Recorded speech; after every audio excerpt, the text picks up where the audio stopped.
No one knows for sure where the name Crazy Woman Canyon comes from. There are several legends. One of the legends begins with a half white, half American Indian man who came west as a trader. He built a cabin and filled it with goods at the fork of Crazy Woman River. Eventually, he brought his wife and a supply wagon. It's said to be the first wagon that the Crow Indians had ever seen that was drawn by an ox.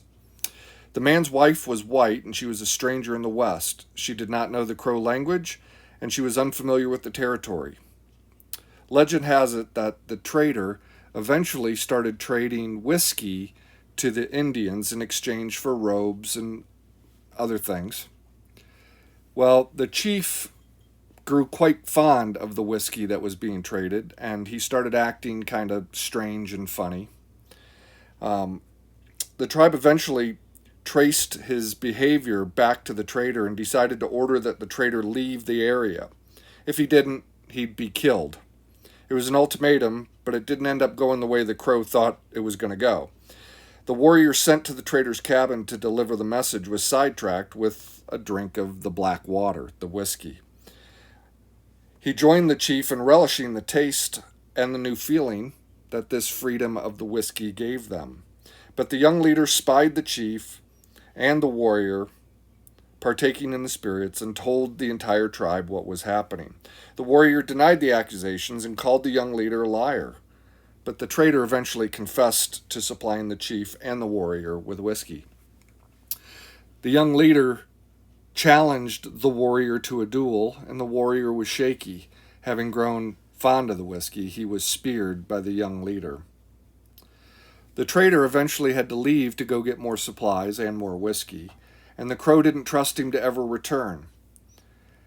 And he was eventually killed. The wife was abandoned, and she hid out and eventually started foraging for food. Members of the Crow tribe found her in the valley, Crazy Woman Canyon, and offered to bring her back and offer her some help. Unfortunately, she didn't trust the Crow to be true to their word, and she ran and hid out. She was never found, and the legend has it that she died in her cabin in Crazy Woman Canyon. There's other legends too. There's one legend that says that a man and his wife were bringing their two children out west and were attacked by Crow Indians in the valley of Crazy Woman Canyon.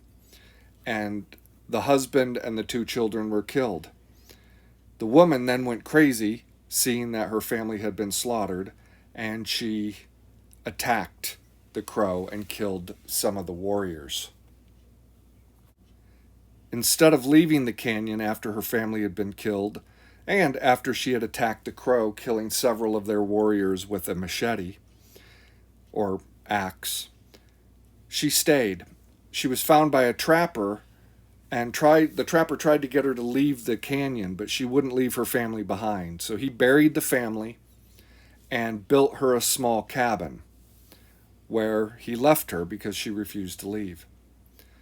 Later that winter, he came back through the area, through the canyon, and while he was coming through the canyon, he decided to check on the woman and found her frozen in her cabin, emaciated, thin, and having starved to death and or frozen to death. So those are two of the stories or two of the legends of Crazy Woman Canyon. Regardless, it is absolutely one of the most beautiful scenic drives that we took in the Bighorn Mountains. The drive through the canyon is about 15 miles from one end to the other. We took a detour into the canyon as we were driving from Buffalo over to Ten Sleep, which is through the scenic highway, or by the scenic highway that takes you through the mountains. And you'll see later in the video, there was still snow on the ground, and I think it was June 1st when we did that, or thereabouts. And still snow on the ground. So, of course, we had to stop, and I had to play in the snow because I'm still a child at heart. In several spots along this dirt road in Crazy Woman Canyon, or through the canyon, we saw primitive campers on either side of the road, depending on where the river was, of course. It looked like a beautiful spot to camp, and if you ever get the chance to make this drive through the canyon, I highly recommend it. Like I said, it was one of the most beautiful drives that we took during our trip through the Bighorn Mountains. One thing I would add is you can tell by the video, this is a one-lane, very narrow dirt road.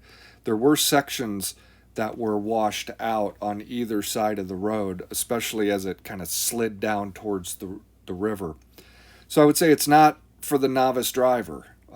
I don't know that we went faster than 10 or 15 miles an hour, and there are some spots on the road where it is very steep, and you're riding the brakes to make sure that you don't go too fast around some of these curves. So just be careful if you're going to drive this. It's not for the novice driver, but it's certainly worth the trip. So enjoy the rest of the video, and as we come out of the canyon here in just a few minutes on the video, you'll see the rest of the drive, and you'll see where I went to go play in the snow. Enjoy.